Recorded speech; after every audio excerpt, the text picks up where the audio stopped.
Hi, everyone. We bring you Living with a Latex Allergy, a conversation on maneuvering through the obstacles of our allergy in education and how we have found solutions. So we've got a panel discussion here today about how all of us here have experienced latex allergy and how we've advocated for ourselves, how we've advocated for others, our kids, our students.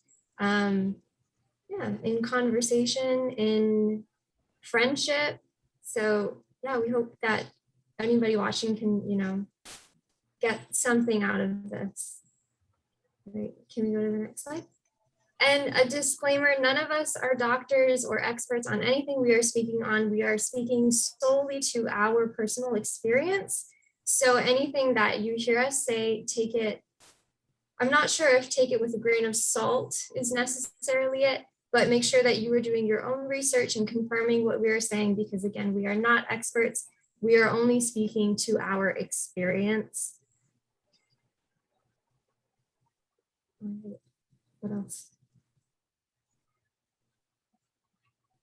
Okay, I think we are ready to begin. So we're going to begin by asking everybody, what is your latex story? So does anybody want to kick that off? I'll start. So my name's Trish Malone, and I actually have a latex allergy myself. But today, since we're talking about more on education, I wanted to share a little bit about my children. I have 2 daughters, and because I, again, have a latex allergy, we pretty much practice a latex-free environment in our house.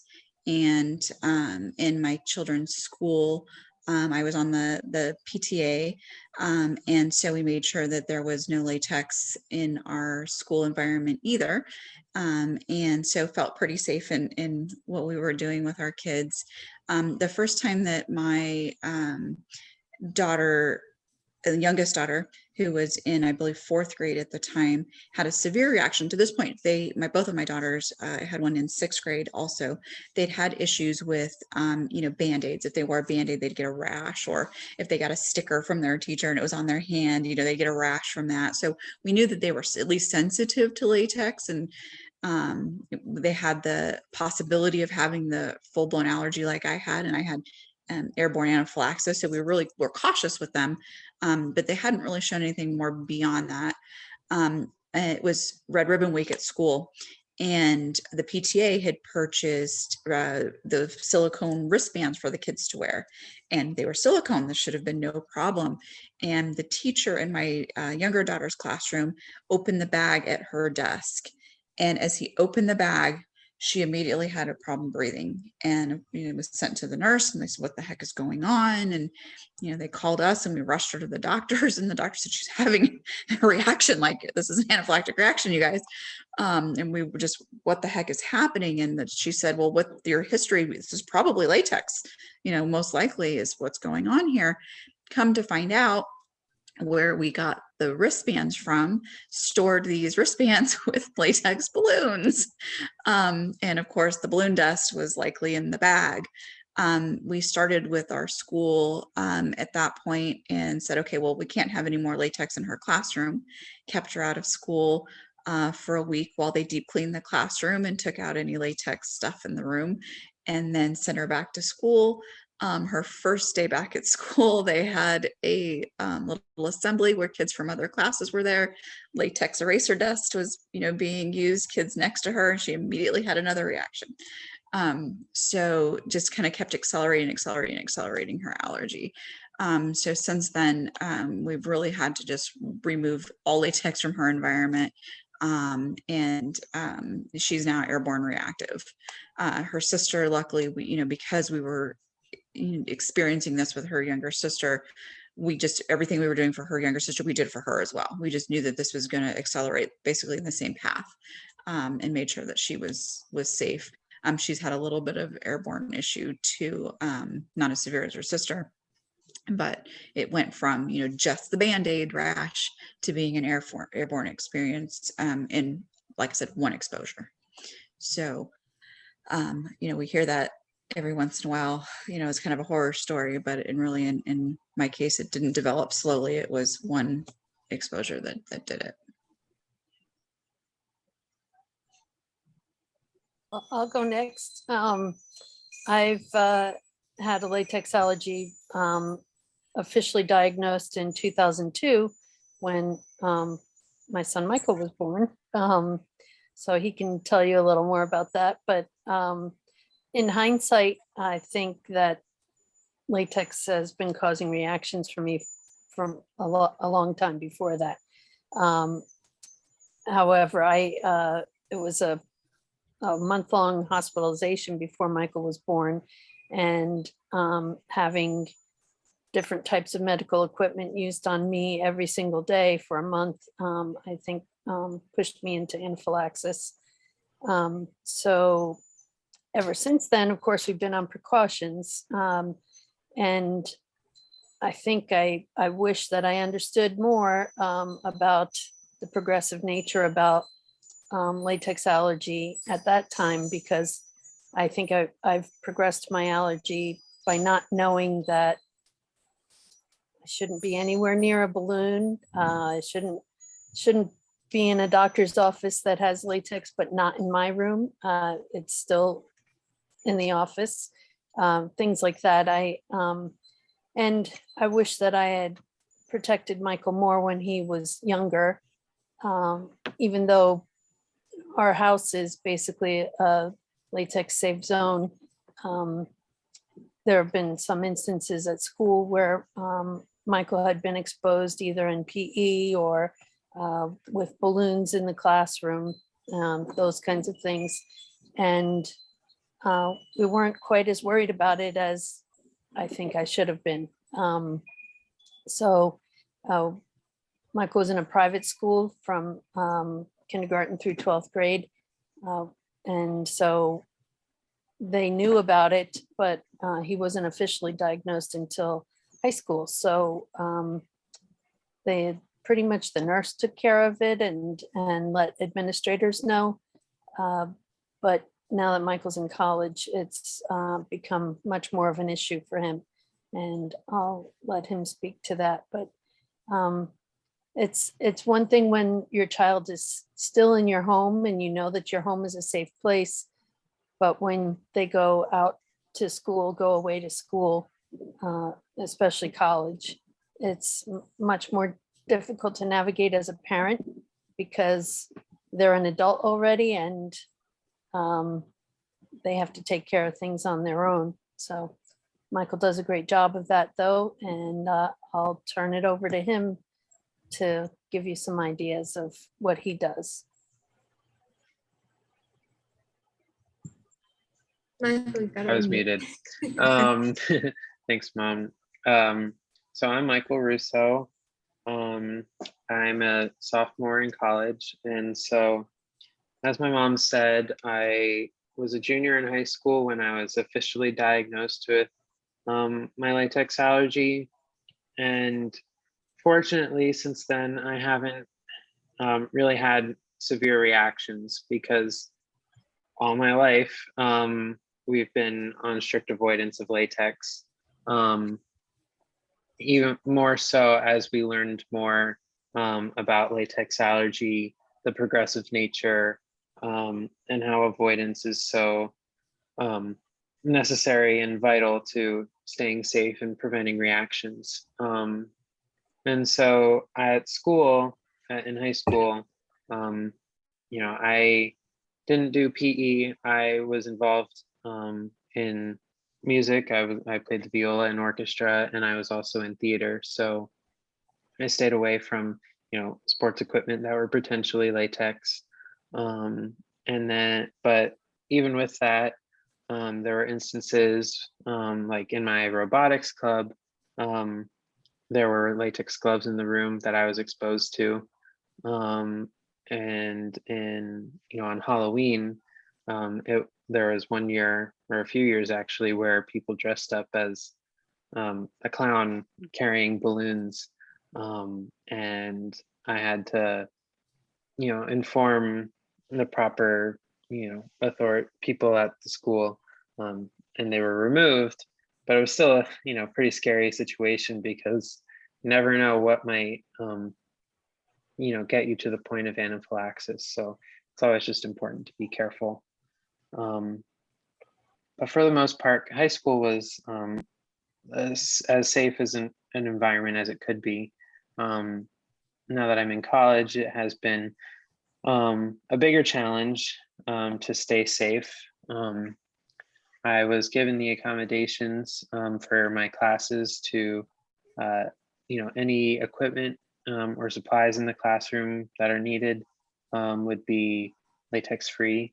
And so, not having latex rubber bands in the classroom, things like that. And also I have a contingency plan that I set up with my professors. So if I have a medical emergency and I can't make it to class, or I miss a test or can't finish an assignment because of that, then I have that plan set up with my professors so we know how to go from there.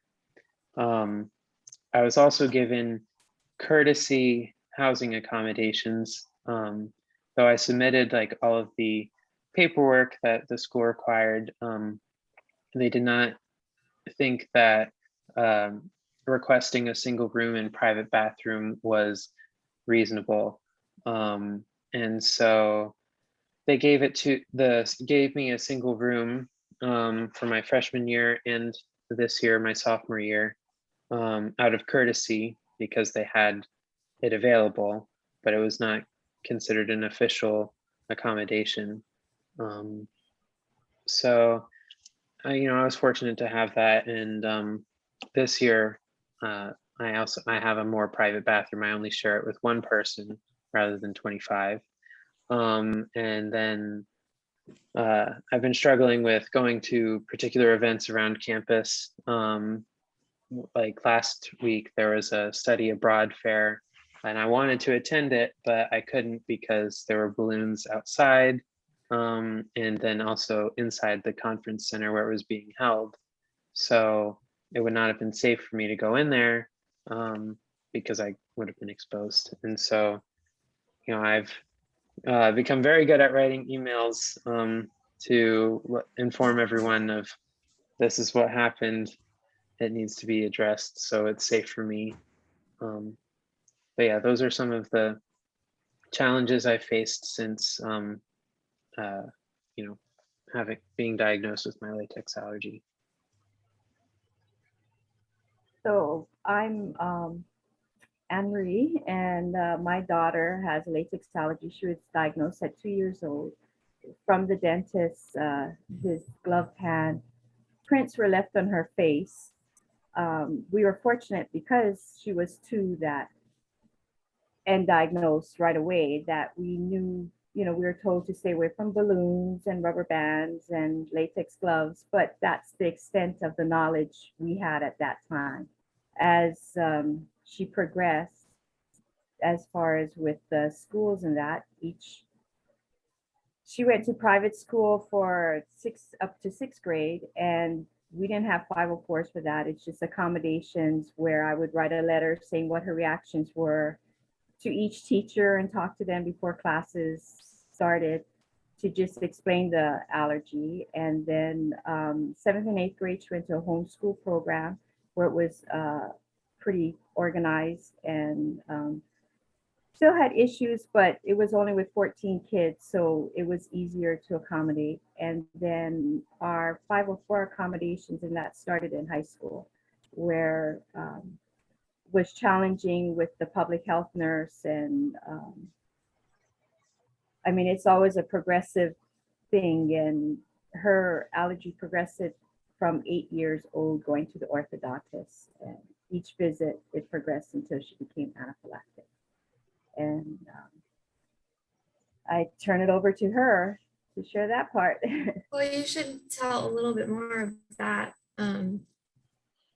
So what I say is that we kind of have a dual story in a way, because for me, my latex story, because it began when I was 2 years old, I was not conscious of it. I had this thing and it was something that I had to be aware of, and it made me very different and it made me feel like an outcast, but I didn't personally have to deal with it until I was anaphylactic.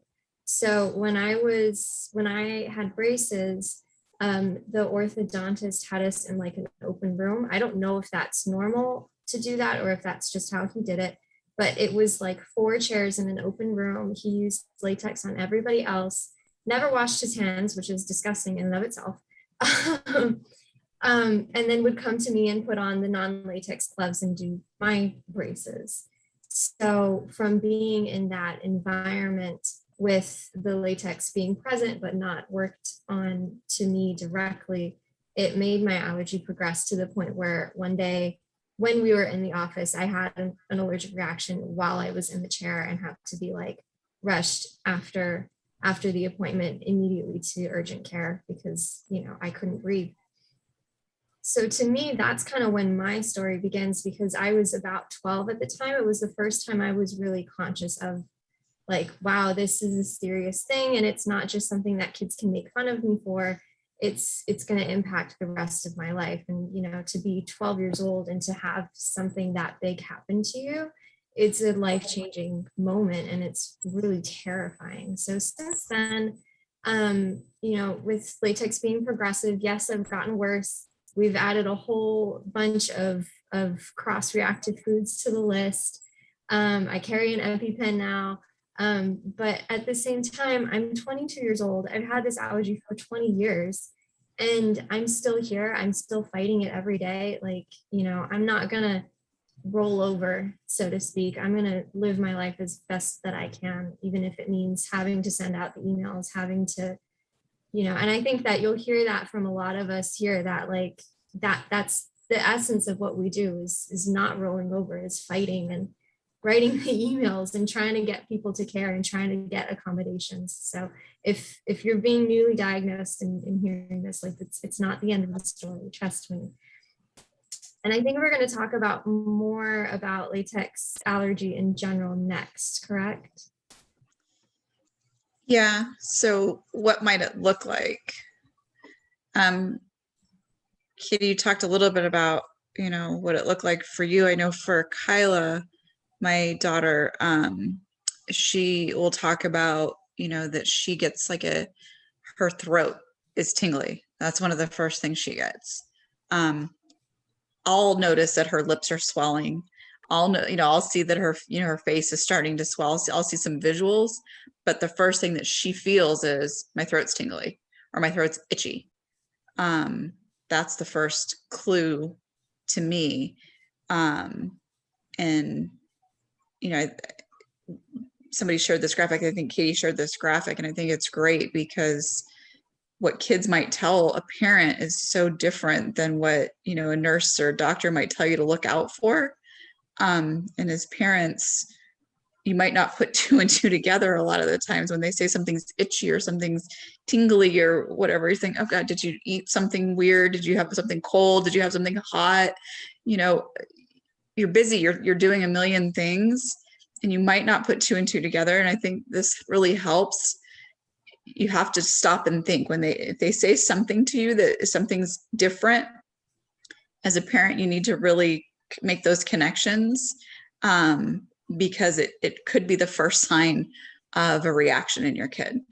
I know personally, because I also have the allergy, I'm guilty of doing the same thing, or when those first little symptoms start, I'll brush them aside sometimes. You know, I get that, oh, I got a little spot on my face that's burning all of a sudden. That's weird. And I'll go on about my day. Or my voice is a little hoarse all of a sudden. That's weird. And I keep going. And you can't really do that with this, right? So you got to pay attention. You got to try and treat it as early as possible, as quickly as possible. So just as parents, you just need to be aware of, you know, hearing some of these things.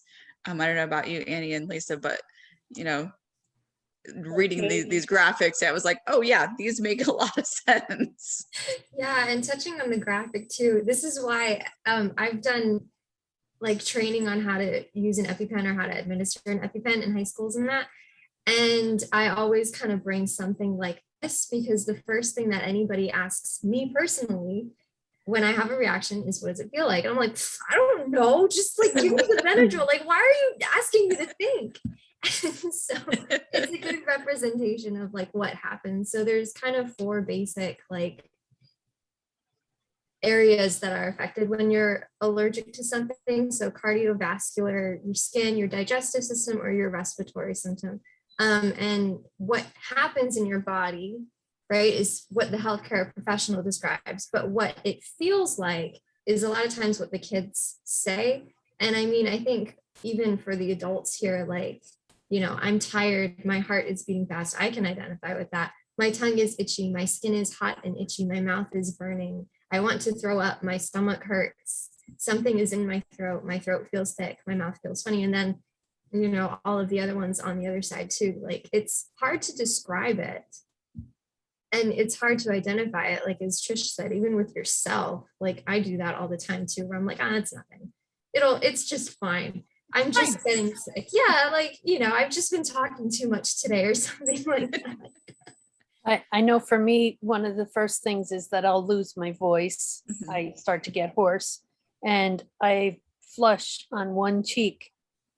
Not both of them, just one usually. And if I'm hoarse and then my cheek starts, I know I better get out of wherever I am or, you know, get to safety. And I think one of the best things that we have as a person with a latex allergy is somebody who looks out for us, which is for me, Michael, and the rest of my family. You know, they might notice that my voice sounds weird and I didn't notice it yet. Or I might be coughing a little bit after I've been somewhere and Mom, are you okay? You know, that, and then it's like, oh yeah, I do feel a little weird. And because they notice those things, I also notice it in them. So I think that's how we kind of came to more of a diagnosis with Michael, because he was house sitting for a friend and asthma came out of nowhere. And there weren't, he was house sitting dogs too, but he was in an environment with rugs and a mattress and a balloon in the house that he didn't realize. And that's when we noticed, it wasn't just a reaction to a Band-Aid, which he's had before, but it was something a little more serious. So to know all of these reactions and to watch for each other and taking care of each other, I think is really important. And get to safety, go someplace where you know you're in a latex safe environment. I want to add one more thing for Katie. When she calls me and stuff, I hear the doom and gloom. That's usually what I hear on her when she's talking to me. And it's like, were you around someplace where, you know, and she doesn't recognize it herself. And as soon as she starts walking away, there was one incident where she had, the cafeteria had jackfruit. They were grilling jackfruit, which is a highly latex. I mean, even in grocery stores, they put that warning that this is a latex product. And she was, you know, didn't know what she could eat because whatever was on the menu that day in the cafeteria, all of it was no good. And I could just hear that doom and gloom, and she was just almost in tears. And I'm like, you need to get out of there. You're reacting to whatever is in the air. And as she walked away and started walking back to her dorm, she started getting back to herself again. And it was after that, then I was like, did you realize you were in that doom and gloom mode? And she had to think back. And yeah, you're right. And so now that's kind of one of the first things she recognizes, you know, is that it's just a doom and gloom. Like, you don't know why, but all of a sudden you just. Yeah, I get that too. And then I also get a little bit of a, where I can't think straight. Yes. You know, your logic path is usually very clear. And when it's coming on, you get a little zigzaggy, like you can't think of exactly the way you should handle it, or necessarily anything else. So when Katie normally would have known, obviously this isn't a safe place for me to be. If they're grilling jackfruit, I need to get out of here. Mm-hmm. That wasn't the first thing she thought of, right? It was, I'm frustrated, because, and it's, I'm totally can feel and empathize, because that's what happens. Like, you lose that, the logic just goes out the window. Like, you cannot get from A to B when you're starting to react. And it's really a frustrating thing, especially being a very logical person. Like, this should be obvious. Of course I need to grab, my medications and get the heck out of here. Right. Right. But you lose that. It's really a bizarre thing. And it took a while to figure that out, as you navigate through having this allergy, and dealing with reactions, you learn the patterns. But no one tells you this at the beginning when you're figuring it out. Well, And and it's even hard. like, especially this year, what I keep getting told is that it's anxiety and I'm not actually reacting, which is like, well, maybe it partially is anxiety, but at the same time, like, my body is having some sort of reaction. So obviously it needs to be addressed Right. in some way. And just, taking a deep breath is not working. Right. So it's obviously something more. Well, I always laugh and say, well, then, if when I take an antihistamine, I'm not feeling anxious about it, I don't think it's anxiety anymore, right? So, antihistamines don't cure anxiety. All right, do you want to move to the next slide? Yeah, Michael and Lisa, is there anything you wanted to add?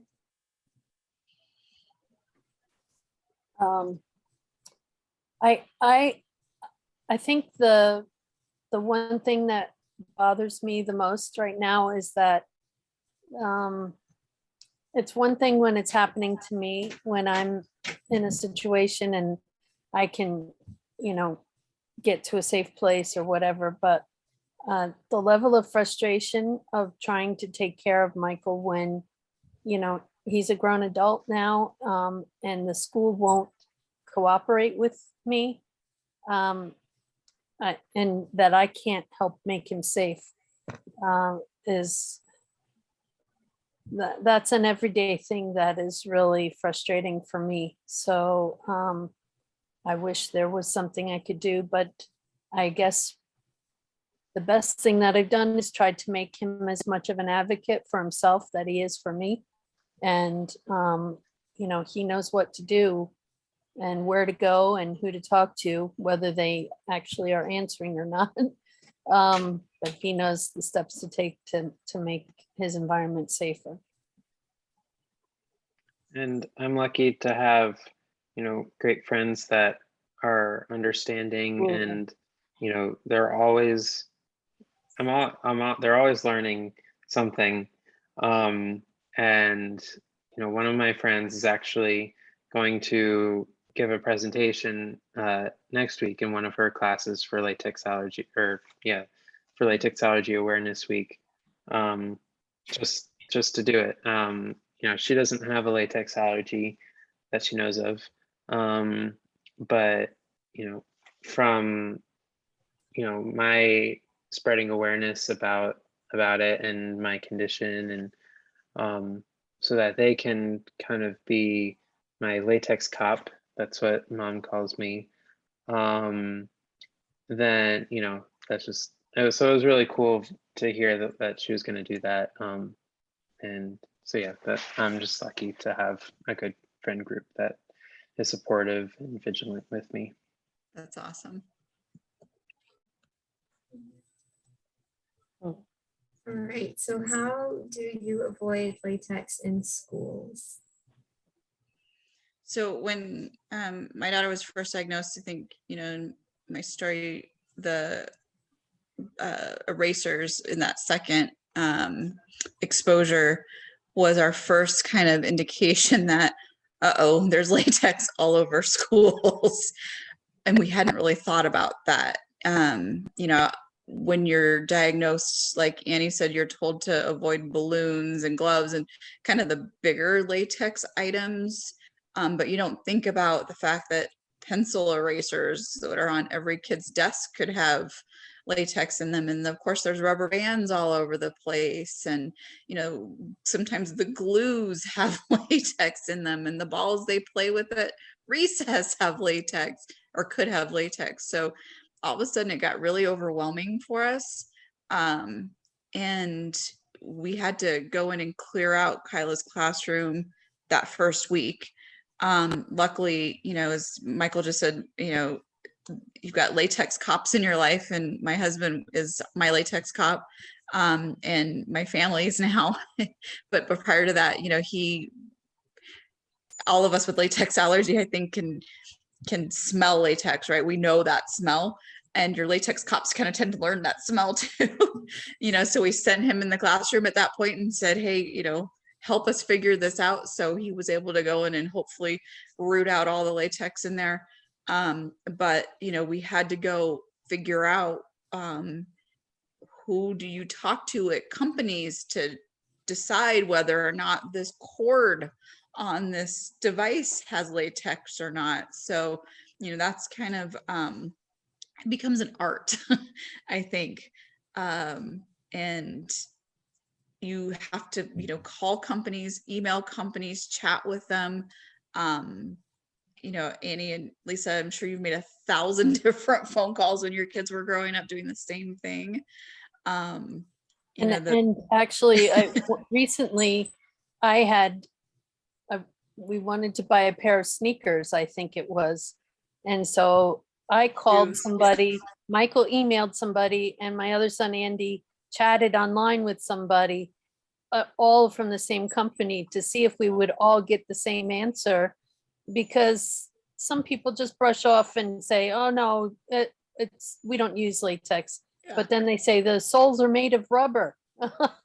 But people don't understand that latex is natural rubber latex. And right. So, and the same thing with gloves. You call a restaurant and, oh no, or usually I get, yes, we use latex gloves, but they don't read the box, right, or go back in the kitchen to check. It's just the people up front. And so we have to learn how to ask the question in the right way.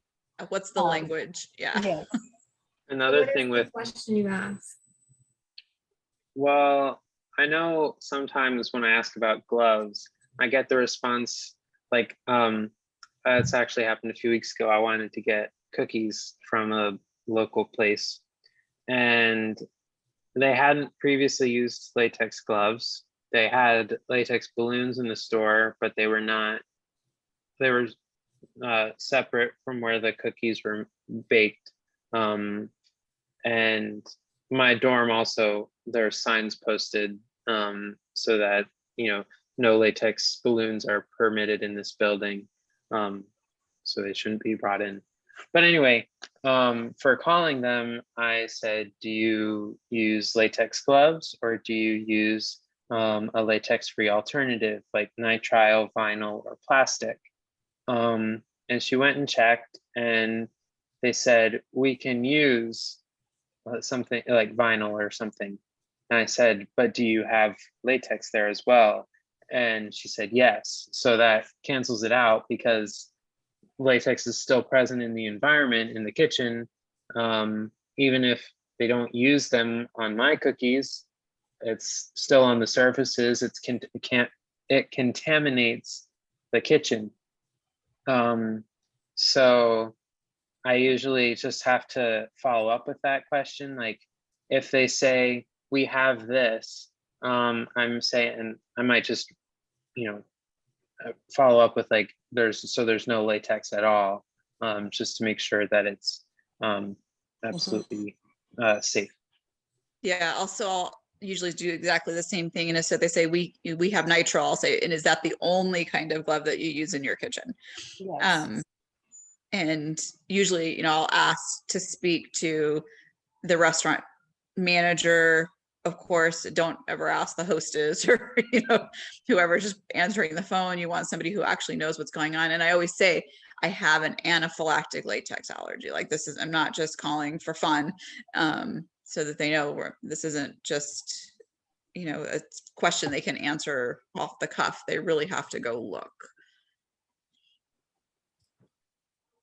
Well, it's the same thing in the school situation, in the cafeteria, because there was a situation when Michael was still in high school, and they use latex-free gloves in the cafeteria and in the kitchen.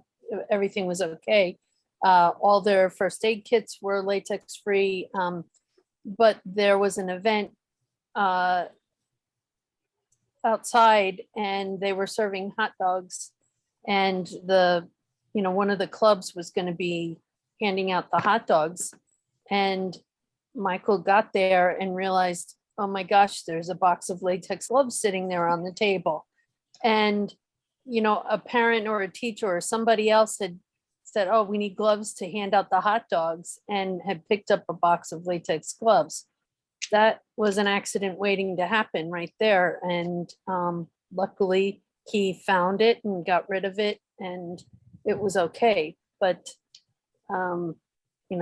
still a lot more awareness and education need to happen there. So. With the Sure. cafeteria for Katie got, her 504 included not working in the cafeteria, even though they use latex-free gloves, their mats in the cafeteria are rubber mats. And so part of her 504 accommodations was that she didn't have to do cafeteria duty, which was a big deal. Yeah, I got in trouble a lot for it. Every single time my class got called in for cafeteria duty. So what was in my 504 was that I could either go to my counselor and visit my counselor, or I could just stay in the classroom with the classroom teacher and just, hang out and do homework. So I usually just stayed in the classroom and did homework because my counselor was the only 504 counselor at the school. It was a school of about 2,000 students. So she wasn't always there. But yeah, every single time they take the kids, one would be missing and it would be me. And they'd call the office and be like, hey, we have a student that is ditching cafeteria duty. You need to follow up with that. And the principal or the vice principal would call me in, and it would always be a new VP. And they'd be like, why are you doing this? And I'd be like, it's in my 504, what you gonna do? Yeah, so I always got in trouble for it, but yes, it was in my 504. I know I've also had in college, because there's so many different dining facilities, different places use different gloves. I actually work at one right now. And so I had to, before I started, I emailed my manager, and there had been a shortage of latex-free alternatives, nitrile and vinyl, and the company had actually sent their supplier had sent latex gloves as a substitution. And so I went through the process of emailing my manager and everyone else who needed to be informed, and made sure that the latex gloves were sent back if they accepted any, to make sure it'd be safe. But even with that, the place I work at, we have vinyl, we have nitrile, we have vitrile, like some sort of combo. And I know in other places that I just go eat at, they use nitrile, but they look very much like latex. They have that creamy color. So even if I know that the campus is supposed to be using latex free gloves, I've still had to ask a few times, like, are those latex or are they something different? Just to be sure. That's a great point. So even though there's lots of places that we go to regularly that we know are safe places, we still ask every time, because we've had that exact same thing happen. They got a shipment of latex gloves. There was a shortage, so they got to use what they've got. So yeah, that's a great point. Ask every single time you go. And then when it comes to everything else, like Lisa said, you get told a lot, like with shoes and with anything else you might call or email, you get that response often where it's rubber. So you've got to really teach yourself about the different kinds of rubber. Yes. what we're allergic to is natural rubber, right, from the particular plant, right? So there are all kinds of synthetic rubbers that are fine, unless your particular allergy is to an accelerant that might be used in those. But you know, just because something says rubber doesn't necessarily mean that it's bad. But it could be an indication that it is if it's natural rubber. So you've got to be able to dig down many layers to know whether or not something is potentially safe or not. And you need to know what questions to ask to get there. So, And it's not required to be labeled. right. So there are no FDA requirements for clothing or shoes or Right.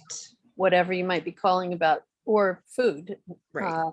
to say that there's latex contained in it. And so you have to call on every single thing. Yes. And that's hard for people to understand sometimes, that, oh, you know, somebody wants to get a gift for your child, but okay, wait a second, let me call about that first before you do that, because I don't want you to give it to them and then we have to take it back, you know. So yeah, it's time consuming, and you have no choice but to educate yourself about it. to And then educate the others. the foods that are shown in the graphic, I just want to really quick touch on that. I know that when I was first diagnosed, I completely had a panic attack about, oh my gosh, I have to not eat any of these foods. And then came to learn, thank goodness I found, you know, some of the support groups and things later that, you know, taught me, that that's not necessarily the case. You might have a cross-reactive food, or you might not. So, you know, that's something that you need to kind of learn for yourself and work with your doctor on, and kind of come up with your plan with your doctor. But it doesn't necessarily mean that that's a, you know, a food that you can never eat again. So not to take things like that's a death sentence for your diet. Yeah, Katie's allergist had said that be aware of those foods. Yeah. And so if you do have the itchy throat or the, you know, and sometimes you've been eating it all along, and then all of a sudden you get that. I remember with pineapple and mango, that's how it was for Katie, was just all of a sudden, do my lips look red? You know, and she had been eating it for years. And so you just have to be aware that this is a possible cross. And if you do have that, I mean, it's up to you if you want to chance it a second time to confirm, or if you're just gonna avoid it at that point and, you know, try again later on, do a little, how do you say it? Elimination of the food, and, you know, because it could have been something else too that caused it. Yeah. So that's Just kind of as what we do, is we do a little elimination of it. Don't eat it for a long while, and maybe try again and see. And if something happens, then for sure it's a definite no, not going to do it again.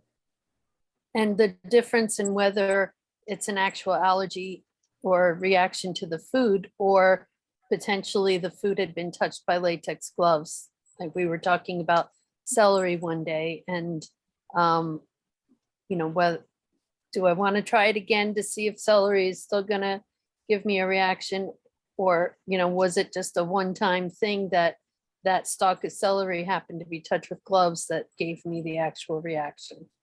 So being aware of cross-reactive foods. I ate banana in my cereal almost every day until one day I ate it and my lips and tongue were tingling, and I said, okay, I'm done with bananas now. So it's learning every day. Right. It was me with avocados. Yeah. Yeah, same here. Yes. Yeah.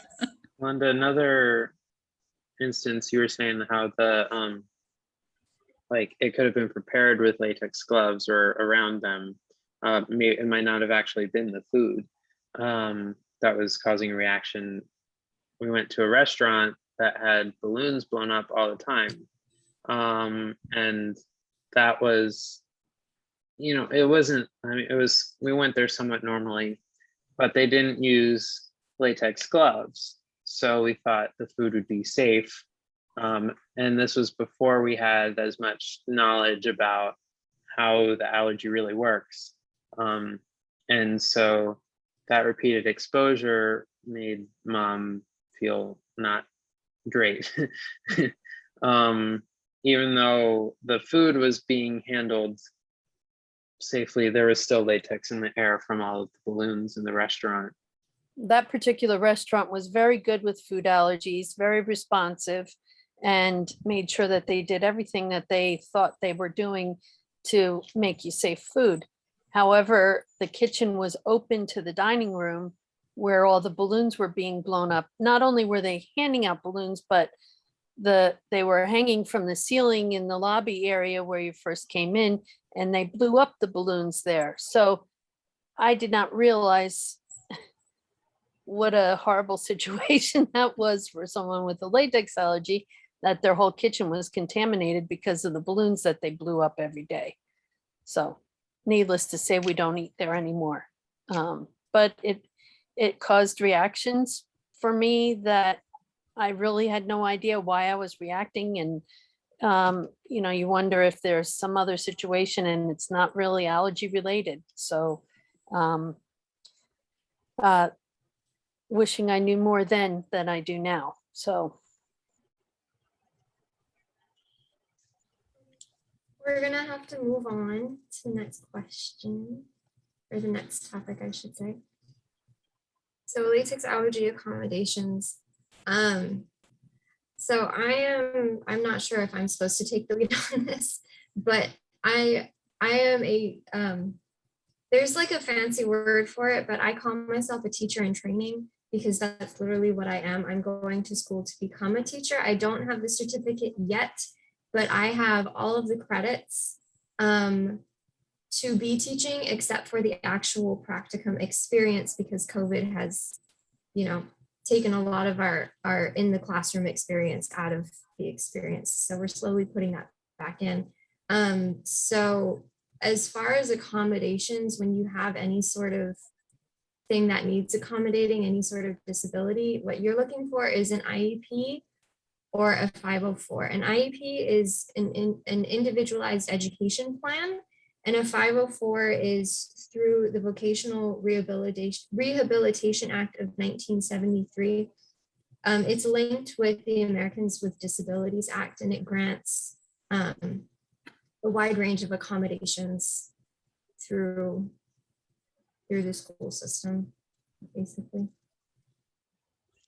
Yeah, so I've got quite a bit of experience on the 504 plan side. So the IEP, generally, if your child needs to have any interventions with school staff or specialists, you would need an IEP. With a 504 plan, there generally doesn't need to be any sort of intervention, but they need some sort of an accommodation to make the school safe for them. So that's what my kids had. And so I kind of just describe what my kids' accommodations look like. For my younger daughter who had the reaction to the bands, her first accommodation was her individual classroom was going to be latex free.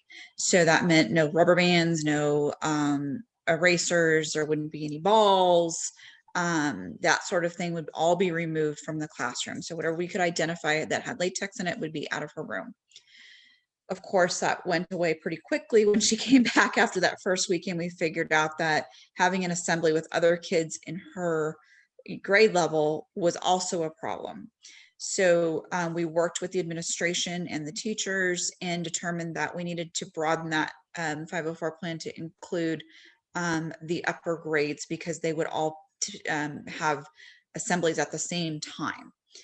So they went campus wide with no gloves, no balloons, of course, but they went the upper grades that she was in would have no latex in their pencils, rubber bands, anything of that sort. And then any playground equipment used would all be latex free as well. So that was what was in her plan at that point.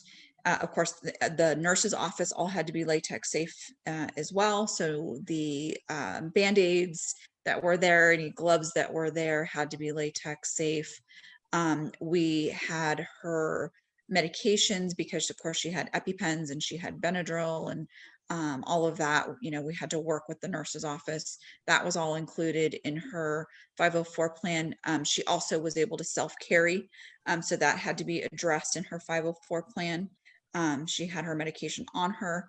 We had in her plan what that looked like for her if she were to have a reaction, what the first medication she was to take, that she was to have a friend walk with her to the nurse's office, you know, that the teacher had to call immediately to the nurse to tell the nurse to expect her, because if she wasn't there within, you know, 2 minutes time or whatever, that there was a problem. And then of course somebody was walking with her so that if she, you know, were to have a severe reaction, there was somebody that could get help with her. So those are the types of things that were in that initial plan that we did. As she got older and her reactions kind of got worse, we ended up getting a service dog, which we'll talk about here in a little bit, and that expanded her 504 plan further. As she got older, and her sister, we went with the same 504 plan for her as well. We knew avoidance. Her pediatrician was very keen on avoidance is key. And we know because I have this allergy, my younger daughter had progressed to anaphylaxis, or my younger daughter had, my older daughter had the contact that she likely could progress to the anaphylaxis as well, that we had to avoid with her. So we did the same 504 plan for her. The 504 plan carried with my older daughter as she went to junior high and high school. That PE and things got harder as she got older. So we had to include those in the IEP or in the 504 as well. For junior high, that meant that they had to come to us for every sport in junior high so that we could check the balls to make sure that the balls were going to be safe. The balls are very hard to find latex safe for some sports. For whatever sports we couldn't find a latex safe ball, we had to do an alternate activity for her. And then any kids that did play with the ball that wasn't potentially latex safe, they all had to wash before they came back into the classrooms. And then when she got to high school, they said, just forget it. This is too hard to accommodate. We're just giving her a waiver from PE because the locker rooms, they couldn't make them safe with sports like swimming. They were really worried about swim caps and goggles were the biggest things because students may wear their own, and some of those do have latex, and they would be in the locker rooms. And then some of the balls for some of the sports, just they could not, there wasn't a latex safe alternative that was a competitive ball. So they just said, you know what, we're giving her a waiver. So those were things that we had accommodations for as well. So we work with every teacher that they have every year to make sure that they're comfortable as well. So it's not just, it's a piece of paper. We have every teacher weighs in on the 504. The 504 is with the school nurse, district nurse, administrators, teachers. It's a really interactive process. So everyone really understands what the requirements are so that they're kept safe. It's very involved, but really worth it because then we know that it just isn't me yelling at everyone, because that's what it kind of looked like at first before we got the 504 in place, when it was, you know, we're going to do what we can. You know, it became they have to do it because there's now a legal document in place. And we've been very lucky where we were in districts as they've moved their way up that were very receptive and very kind, and you know, have been very good about making sure that they're taken care of. I know that some people don't have that same experience, but we've been very lucky and have had very good results from that. So any parents that are going through that experience right now, you know, I do recommend that you keep fighting it and find somebody that can really help you in your district. Usually there are some advocate for disabilities in your district, and I'd find them and work with them if you can.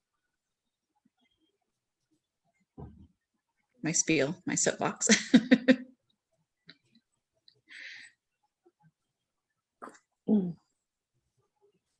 I'm not sure if I'll just tell my story then. So I went to a private school up until 6th grade. So private schools do not have to honor either IEP or 504. They kind of can do their own thing. They have to honor Americans with Disability Act, but it's reasonable accommodations based on what they can accommodate in the school, because part of what grants like 504 and IEP protection is federal funding. So if you're a private school, you don't receive federal funding necessarily, and so you don't have to follow those same rules. And I could be completely wrong on that, but I know some of it has to do with funding and receiving funding. So when I got to high school, I did have a 504. And actually, when we informed the school, hey, I have this allergy, it's really crazy, you're not gonna like it, but I need these things of, protection. They had me meet with, I think it was the disability coordinator, and they thought that I was a student with spina bifida, like in a wheelchair, not very mobile, and so would need to be in special education the entire time I was in school. And when they met me, they were like, oh, this is not what we thought at all. And so at that meeting, they decided, like, you don't need an IEP, what you need is a 504. So they connected me with the 504 counselor and put that into place. So for me, it was kind of an odd process that sort of started like behind the ball, because they didn't know enough about me to support me at the time. But things that were included in my 504, I had to do PE, but we had a uniform for PE. I did not have to wear the uniform. I wore something that looked similar, but was not the exact uniform. What else? There was like a specific bathroom that I was supposed to use, which I never actually used because it was way far away from my classrooms. But the bathroom was like a teacher's lounge sort of bathroom that they were supposed to keep latex safe for me. And so also included in my 504 was that if I was late to class, it would be excused, because it was probably because I was going to the bathroom, and it's far away from the classrooms. They had it where no balloons were going to be allowed on campus. So they really, really tried to do that. Of course, I don't know if it happens in the mainland, but in Hawaii, like when it's people's birthdays, that's really common to bring balloons for the student by other students and by their friends and that kind of stuff. So they really stressed like mylar, flowers, like that kind of stuff, not latex balloons. And for the most part, it worked out really well. Another thing was like the school supplies that were in the classroom were supposed to be switched as much as possible. So like for my math and science classes, we would provide latex-free erasers for the whole class, and they would pass it out and just be like, hey, these are great erasers, you guys should use them, not like identifying me in any way. And people appreciated that because they're good erasers. It also was written into my 504 for graduation. So for graduation, there's traditionally a lot of balloons, and especially in Hawaii, like graduation is a huge celebration. And so for our graduation, we were going to walk through the crowd. And I would never have been able to do that, because you can't control what all of these families who speak many, many different languages are going to bring to the graduation ceremonies for their kids. So I had a separate entrance that I was going to go in, and that was written into my 504. And I also had like a separate exit. I had a specific seat that I could sit in. And I think there was something else written in it too. But that was like a really huge thing to have, like graduation practices written into my 504. And another thing, which Trish, you talked about, like being able to self-carry Benadryl and my cell phone. And that was something I really, really had to fight for, because, well, I don't know if anymore, but for me, it was considered a sedative, and you're not supposed to have sedatives in your bag with you. And so when we went to the 504 meeting, the health nurse, was it the public health nurse, I think? She kind of attacked us in a lot of ways and said that, or implied that I would be searched every single day when I came to school. If they had any reason to suspect I had taken Benadryl, I would be sent home. And it was like, oh my God. So I actually didn't carry Benadryl for the first like month. until I had a reaction and was afraid to take anything because I didn't want anybody to see and report me, and I would get expelled because that's how they made it sound.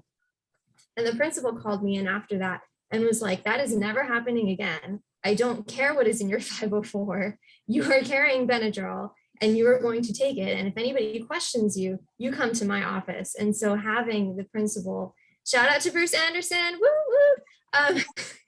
He's amazing. He's retired now, but I have to give him that shout out. He really fought for me and he really was my advocate, and also Stephanie Martin, who was the 504 counselor at that time. So it's really important to have those people to be fighting for you. So that's kind of my story. In college, we don't have 504s, and especially for me, I'm at a private school, so they don't have to honor it anyway. But to have an IEP or a 504, it helps to get accommodations in college, because if you have a document saying, hey, these are my issues and these are the accommodations for my issues, it helps guide what the school can do to accommodate you. So if anybody wants to add to that, there's my soapbox. I know for Michael's graduation, well, that was an on again, off again, on again, off again graduation because it was 2020. And we ended up having graduation outside, which actually was easier, I think, than it would have been. But we spoke to the administrators ahead of time and they promised no balloons. And it was actually written in the email that no latex balloons were allowed at graduation. So not only did they not have them as decorations, but parents' families were not allowed to bring them either. So normally graduation is an inside celebration, and it would have been in the gym, and that would have posed another problem with wrestling mats and those kinds of things that were in the gym. So it really was kind of easier for us. College graduation might be a little more difficult. We'll have to work on that and get our request for an accommodation in before. Now. Yeah. They've been asking Michael for a 2-week notice for, go ahead, Mike, you. Well, I was going to say with the high school graduation, it's traditionally in the gym, and then it was supposed to be on the turf field. Oh, right. Which would not have been good because of the rubber pellets in the grass. And then it ended up being like a drive-in, which I thought was honestly kind of more fun. Everyone was honking their horns as we walked across the stage, so that was fun. But yeah, what I'm dealing with right now is I have to submit an event request form 2 weeks in advance for any event I want to go to. So we've been joking, I'm just going to submit a form for every single event on campus for the rest of my 2.5 years until I graduate. But in all seriousness, I've been trying to say this is not reasonable for me to do because I don't always have 2 weeks notice for an event I want to go to. One of the ones I think I mentioned before, like I didn't find out that I didn't know the study abroad fair that had balloons was happening until like that week. And then I didn't know about the balloons until I got there. And in a different instance earlier this semester, I saw that there were balloons at the building inside and outside because of social media. There were several posts about it on Instagram. And so I knew, okay, I have to stay away from that building. But again, with that, the earliest I could have found out about it was a week in advance because that was the first time the organizers had posted anything about it. Or there had been an email about it too. So that was just, I've been trying to say, this isn't really reasonable for you to ask this of me because I can't give you what you're wanting. But at the same time, they're saying my requests for just like a blanket no latex policy, no, specifically like no balloons, since gloves are already, not used by like housekeeping and dining services, but like a blanket, no latex balloon policy for campus, they're saying, I guess, is unreasonable because it's an open campus and anyone can come through. But I won't give up. Still trying to work on it and, make it possible.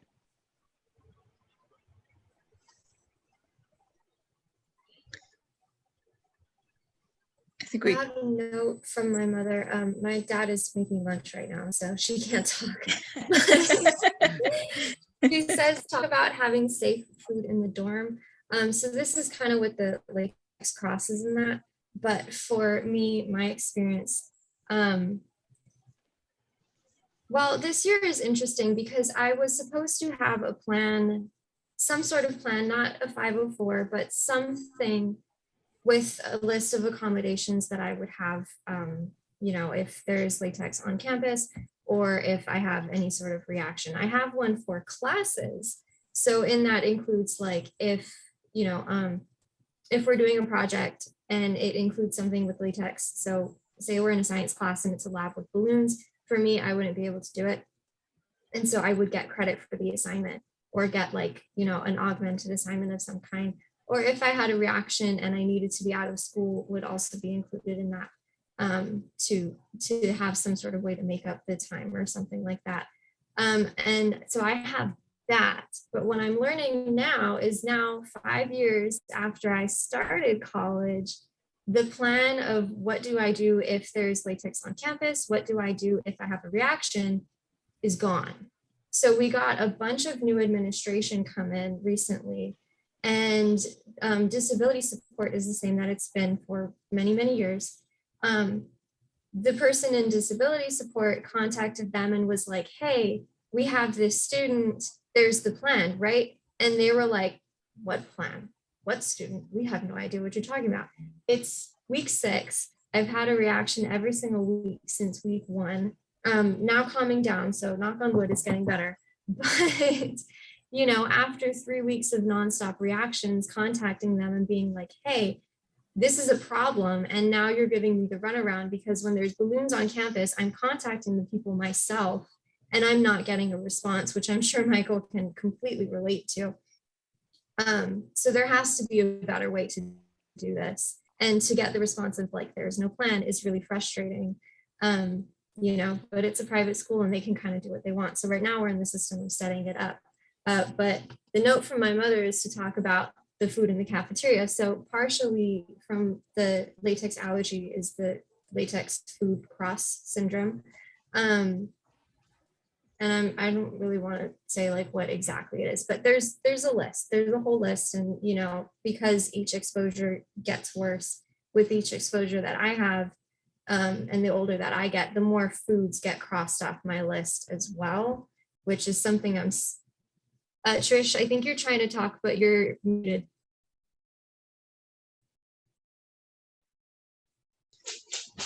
sorry, I was talking to my husband, my battery's running low and I need my cord. I'm sorry. I didn't want to miss you if you had something to say. So anyway, but in the cafeteria, so I have, this list of allergies, and their response to me after I've said, hey, I have these allergies is, oh, well, so sad. We're so sorry. Oh, just because the latest one to be added to it is celery. And celery is in a lot of things. And so I talked to the cafeteria and was like, hey, what can I do? And they're like, don't eat anything. Well, not don't eat anything, but like, don't eat the soups, don't eat anything that's been mixed, don't eat this, that, or the next thing, which is basically all of the food in the cafeteria. So yeah, I mean, I'm living on burgers and fries, and occasionally they'll have something that I can eat, so it's fine. But that's another issue, is because we eat on campus, we live on campus, we go to school on campus. There's no, every single thing has to be safe for us. And when there's a breakdown in one chain, whether it's the cafeteria or if there's balloons in the residence halls, which has happened frequently here, or anything, like there's no safe location for you to go to because you just don't have that option. Yeah, fortunately I have an apartment now. Last year I was just in a single dorm room in a, like a residence hall, and I'm still living on campus, but it's an apartment. So I have my own bedroom, but I also share a bathroom, living room, kitchen with one of my a roommate, and who's one of my really good friends that I've known since middle school. And so I have not had any incidents with balloons in this building this year. There were a few in my um, dorm last year, but fortunately I haven't had anything like that occur this year. So I, fortunate that I feel safe in my apartment. Well, But last year, um, you were having a meeting and your RA mentioned again that balloons were not allowed in the dorm, mhm. and there are quite a few comments. Yeah, just people who are like, one I think said, what's the point of celebrating a birthday if you can't have balloons? And you can have balloons, just not latex ones. You can have streamers. That's like a thing here. Streamers are popular. You can have paper lanterns, but And they wanted to have a water balloon fight yeah, in the spring. And so there have been a lot of issues from other students, pushback because they weren't allowed to have balloons. Yeah.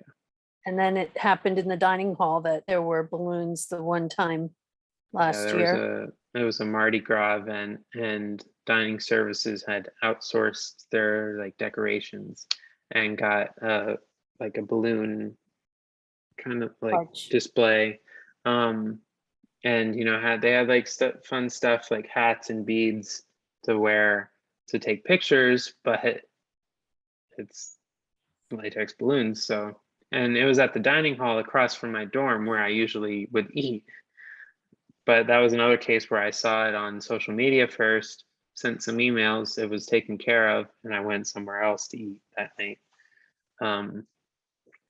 So, I feel like I've done my best and been able to stay safe on campus, though it's certainly still a challenge to on like being difficult for me to like stay vigilant and make sure I'm okay, but also challenging the people to make sure that it's safe, because I can write all the emails and do I can advocate for myself, but that takes up time away from my homework, my, just downtime. It can be a lot. So it's a tricky balance, and I'm hoping it improves.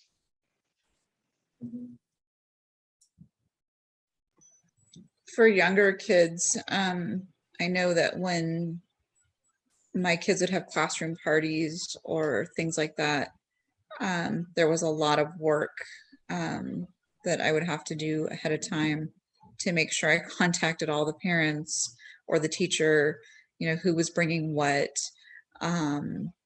so that I knew that my kids could participate. If somebody was bringing food in, where was it coming from? So I could call them. Were they glove safe? Like we talked about earlier, or that I could bring in something alternate for them. We had everything with the school cafeteria taken care of, but anytime there was a special event, there was definitely a lot of work. So it was a lot of staying in coordination with the teacher, if there was any sort of event going on. Extra work, but it was worth it, that way they got to participate. So just something for parents to keep in mind, that you want to make sure you coordinate with them often. Being the room Your kid's parent, not left out. being a room parent is one of the Yes. best things. And I think that because I had other allergies personally, like nuts and shellfish and whatnot, So I was extra vigilant about what was being brought into the classroom as a room parent. But all the other moms who had kids with allergies were so happy that I was the room mom, because they knew if I brought something in, it was going to be safe for their child. Because that's how my kitchen is, you know, and I could bake cookies or cupcakes and they would know, you know, if they had a dairy allergy, they had a nut allergy, whatever, I was going to make sure that it was safe. So that is one of the biggest benefits of being a room parent, is you get to look out for your child, but you also get to look out for the other kids with food allergies or latex allergies as well. Yeah, that's the big reason I did PTA, was just to make sure I could stay as involved as I could. And I know Right. not every parent has the opportunity to do that. You know, a lot of parents can't, but just if as much as you can be involved Mhm. and coordinate with the teachers definitely makes it easier for your kid to make sure they can participate. Yes. You ready for the next slide, Katie? Yes, I think we're ready. All right, Um, latex service dogs. I want to talk a little bit about service dogs here, and the reason that we wanted to include that in this topic might seem a little off, but when my youngest was diagnosed, my husband and I had a little bit of a panic moment after the second or third episode of anaphylaxis at school, after, you know, her diagnosis happened pretty quickly within the first couple months. And we were really at our wits' end. You know, we had a school that was actually really cooperative and kind, and teachers that were amazing, and everyone was trying their best. And she was still having these episodes, and we just felt like we can't be there every day to protect her. You know, she's got to go to school. What do we do? How do we make sure our daughter is safe? And someone mentioned to us, you know, that there were allergy detection dogs out there, and the light bulb kind of lit for us, and we said, well, would that be a possibility? And so we researched and found a company that actually did allergen dogs for kids, and they specifically did like peanut dogs. They'd never done a latex dog, but they said if latex had a scent, they'd be willing to try. And so they did.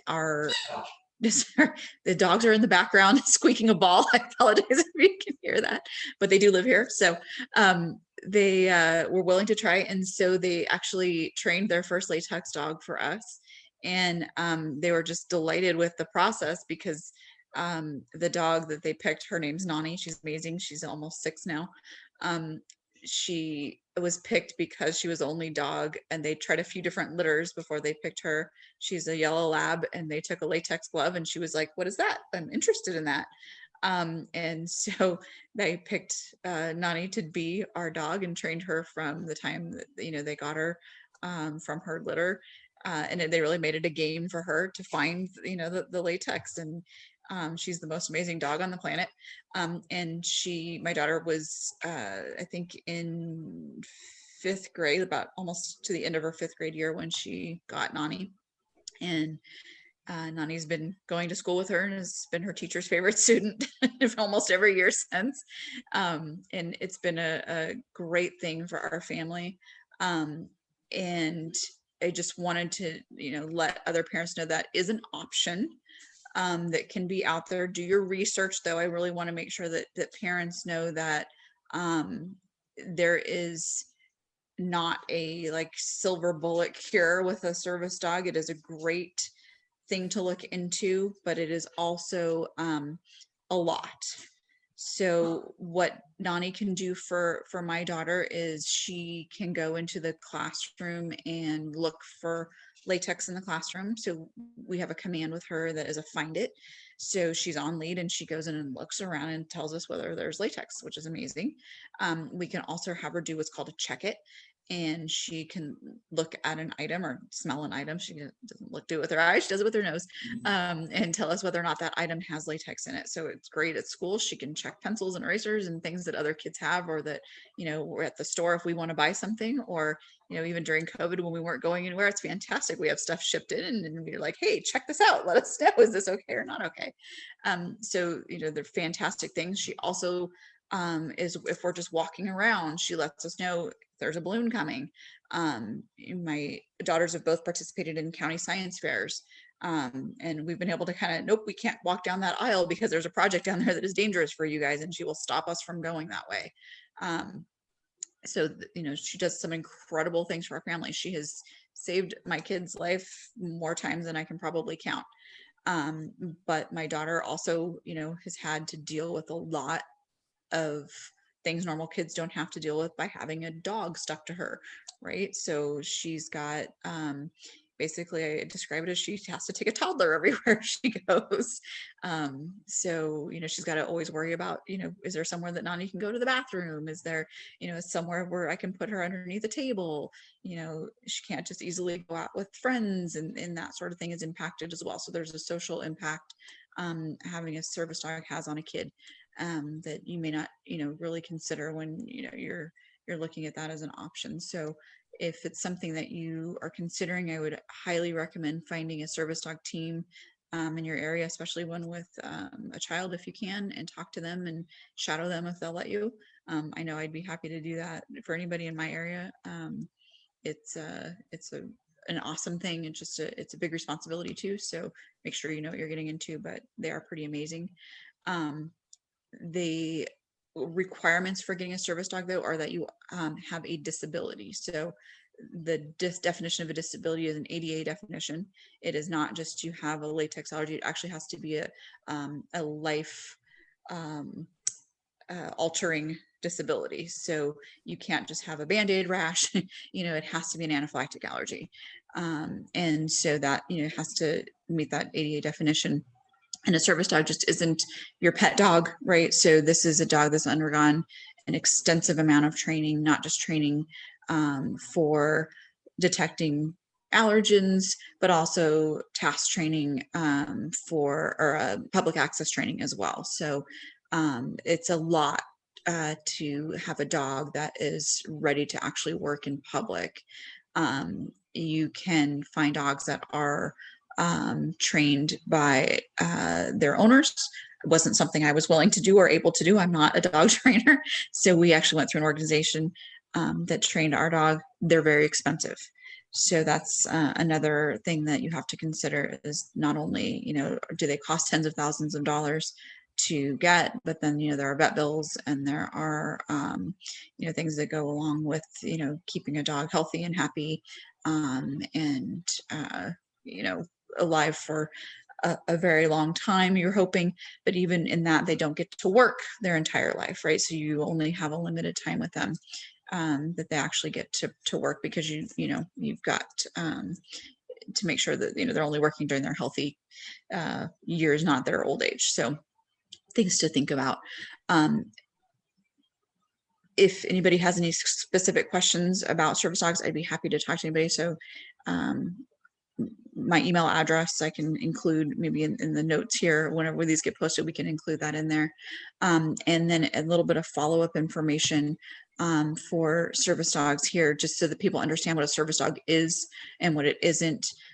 People tend to throw the word service dog around when they're talking about things like therapy dogs or emotional support animals, and those are different things. They're not the same. So this is just a little bit of information on what the differences are. Emotional support animals can be any pet, any animal that just brings comfort to their owner by existing as an emotional support animal. And anybody who has a medical need, per their doctor for some support can get a note from their doctor, and they can allow a pet who may not be allowed in housing, for example, to be allowed there. They provide a great service to their owners, but they're not a service dog. That's a different thing. Therapy dogs provide therapy in things like hospitals, in retirement homes, and in different places. They're not a service animal. So different things. Service dogs specifically are trained for their handler to provide a task to mitigate a disability. And they are specifically task trained. They are allowed public access wherever that handler is allowed to go. That service dog is also allowed to go, with a couple exceptions, sterile environments in a hospital being one, like an operating room. Otherwise, they are allowed to go in the hospital with you, like, they go to the ER which has actually been life-saving for us. We've had Nani go to the ER and actually check medication tops. Kyla had to be admitted, and we didn't know if a medication that she needed to be given was safe or not.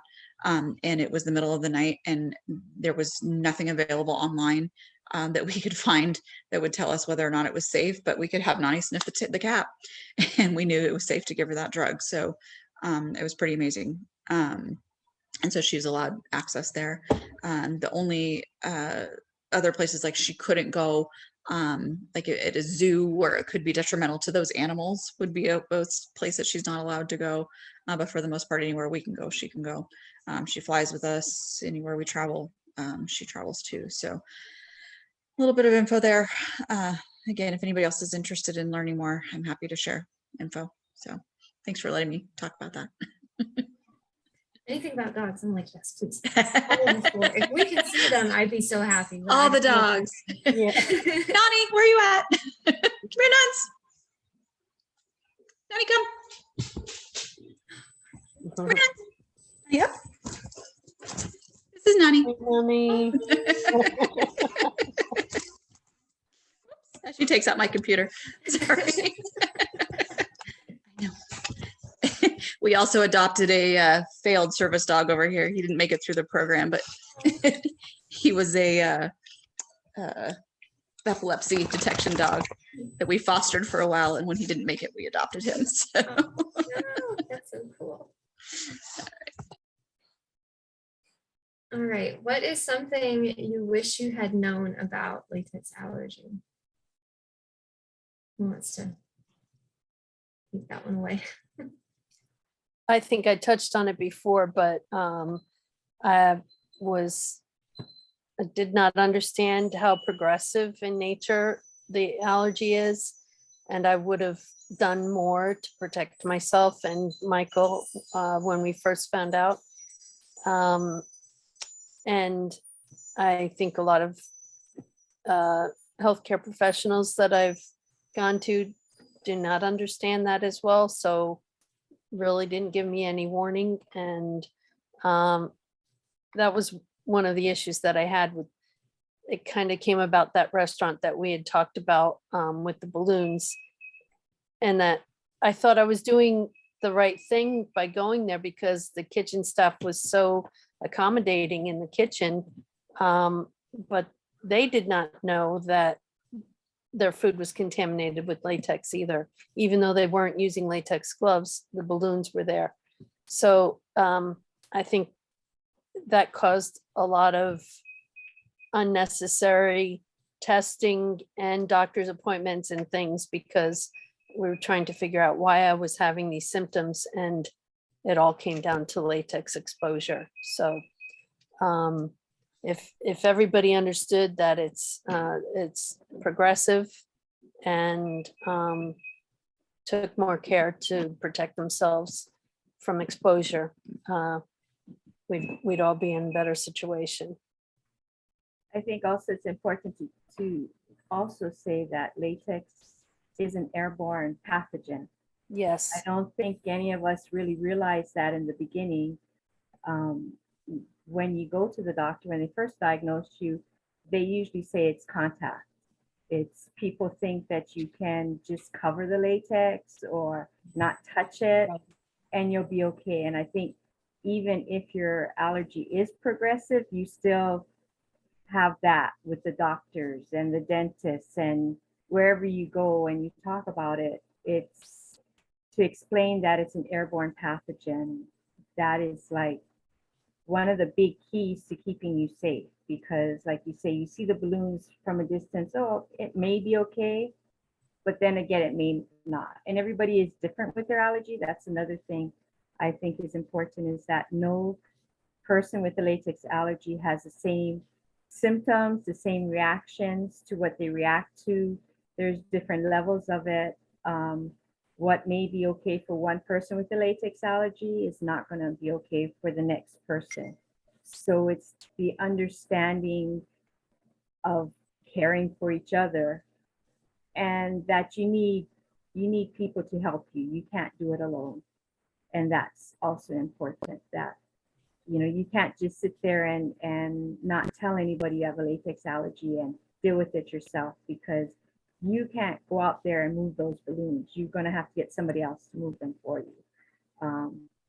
You know, you can call around, you can do all of that on your own, but you're always going to need someone. So for a child, you have to tell the teachers, you have to let them know, and you have to help them find that friend that is going to help them when they're at the young age, because they need someone by their side that is caring and understanding.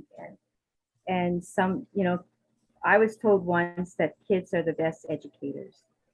And so I think if you go into the classroom, no matter the age of your child, and you explain to the students, they're more understanding than if it comes from their parents. You can't take that to school and not understanding. So for us, I think, and since we're talking about schools, I think that's one of the things that helped us through growing up with latex allergy, because Katie literally has grown up with latex allergy from preschool all the way on. So those are things that your doctor's not going to tell you. You know, they're not going to tell you how much help you're going to need to get through this.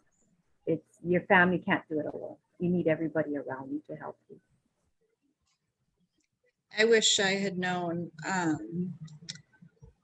that a lot of medical professionals don't know much about a latex allergy.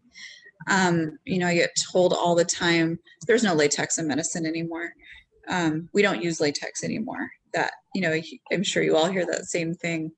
And then you look around the room and it's like, well, that's latex and that's latex. So, you know, you have to really just educate yourself. Exactly like Annie said, that the more you know, the better you're going to be, and to not be afraid to speak up, because there's been a couple times when I just assumed that, you know, they're in medicine, they know, and that's been really detrimental to me. So I wish I had known that, just to always question, always, and to, you know, not be afraid to advocate. I had a similar instance when I was trying to fill out my, like when I was starting college, filling out all of the necessary paperwork, documenting my allergy. And because of COVID, you know, this was summer of 2020, my normal latex familiar allergist was not in the office. So I was working with someone who was not as familiar. And so that created, I won't get into all of it, but it created, you know, some problems and miscommunication between me and the doctor and, you know, the disability services here at my school. And then anyway, but also the same, It got like, written it got written down from a doctor, and then now it's in his record that, only if the if it's balloon is popped. popped or something. And they're taking that as the word of the doctor. And that's part of the reason why it's been so difficult. Yeah. But I think it was you, Trish, who said, like, oh, doctors just say, oh, there's no latex in medicine anymore. I had over the summer, this previous summer at my job, which was also food service, that, you know, none of the gloves were latex. They were some sort of plastic. And I was fine. And my managers knew my allergy. They were accommodating to that, and always to my mom's food allergies too. They'd come back, tell people the line to change their gloves, etc. But they had a hiring event, and they had balloons that they were sent from, like, the corporate, you know, from corporate to put up for the event. And I came in the next day unaware that they had them. I walked in, went right to the bathroom, and then I came out and I was like, wait, there's balloons. like, that's not okay. And my manager got rid of them, but it was still kind of just like, a scary moment. And she thought they wouldn't be latex because they're not sent latex gloves for their food. So it didn't even really cross her mind, to check. So it's, just reiterating the idea that it's, always good for us to check and double check, even though, it's usually safe.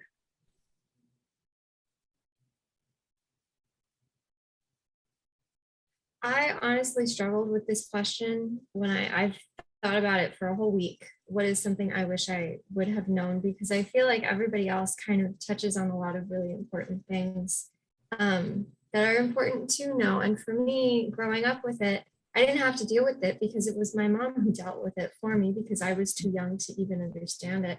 So when I think about what's something I wish I had known when I was diagnosed or when I was going through it,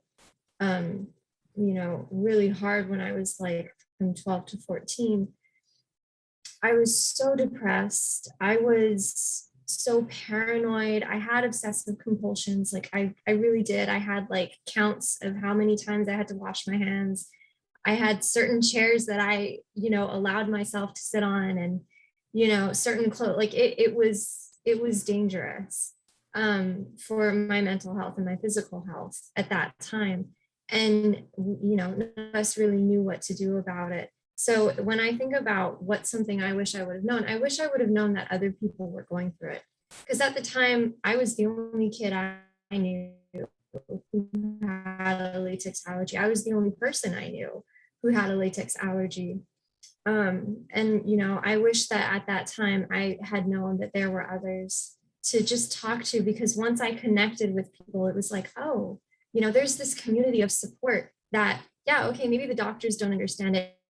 Maybe the teachers don't understand it, but look, there's some other person in the world that gets what you're saying. And just having that human connection and not feeling so much like, some bizarre alien anymore, it was so helpful to me. And I wish, honestly, like, and I know people told me this, but when you're going through something horrible like that, you don't believe them.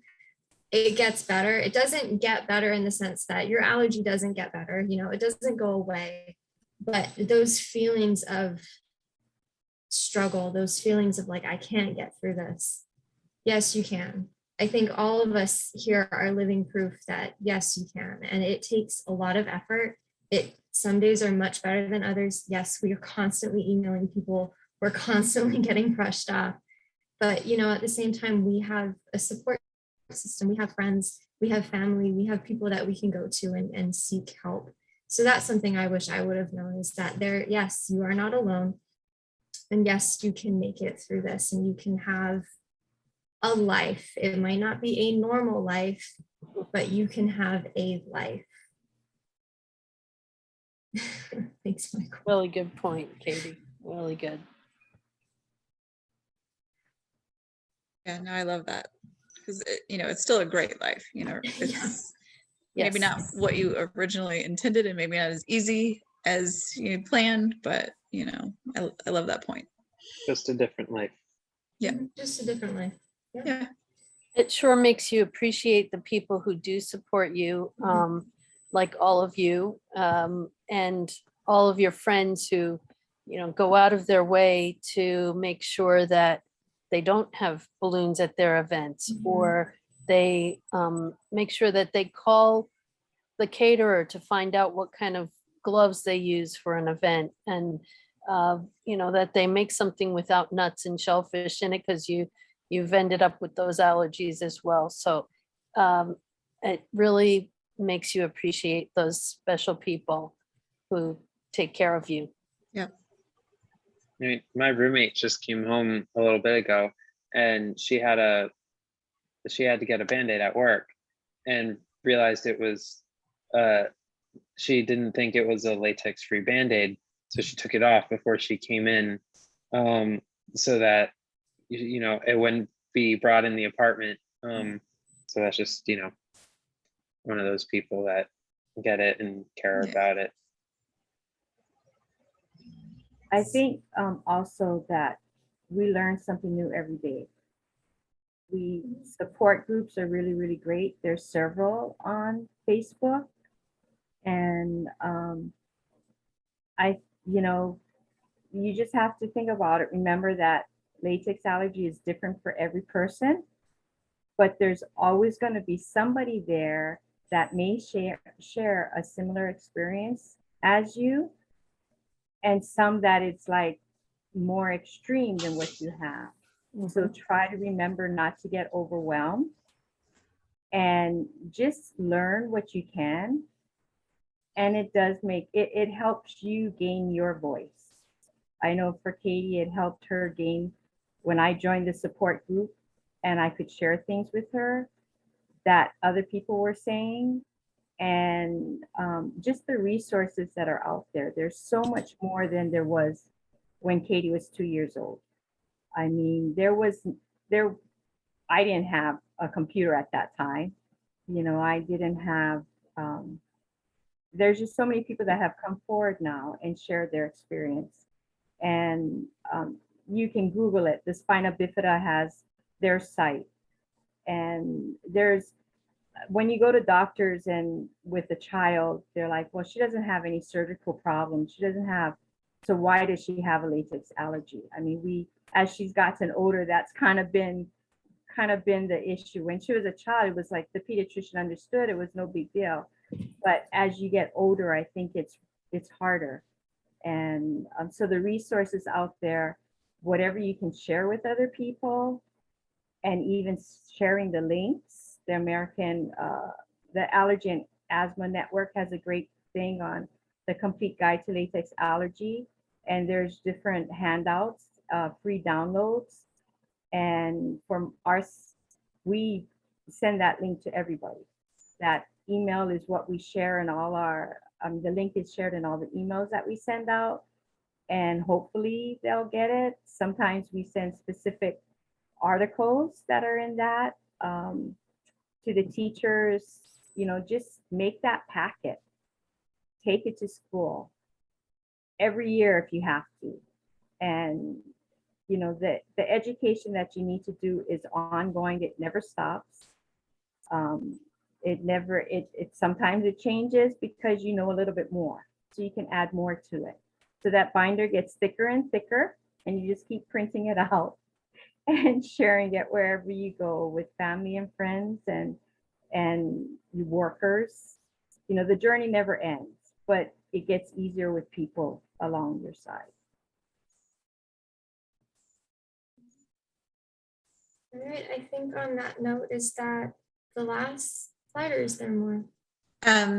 There's just one more with just a little bit of information that people might find helpful. We don't have to really talk about any of this, but just some reference documents that people might find helpful. So we have why are latex wounds dangerous? And I'm not going to read all of it, but yeah, if somebody watching wants to pause that and read it, I highly encourage. And then we have the FAIR food allergy and asthma. Food allergy and anaphylaxis emergency care plan. So it's just a generic plan for a lot of people who have allergies that they can use to have a plan in place for when you have a reaction, and what are the symptoms, what do you do in this case, all that kind of stuff. Yeah, and it's good to just have a copy of a document like this, at your school and on your child, but especially with your school, for your school nurse, et cetera, just as a reminder of what to do. A lot of times, I don't know about where everybody else lives, but here where we live in California, they're not actual nurses at the school sites. They really don't have any real medical training.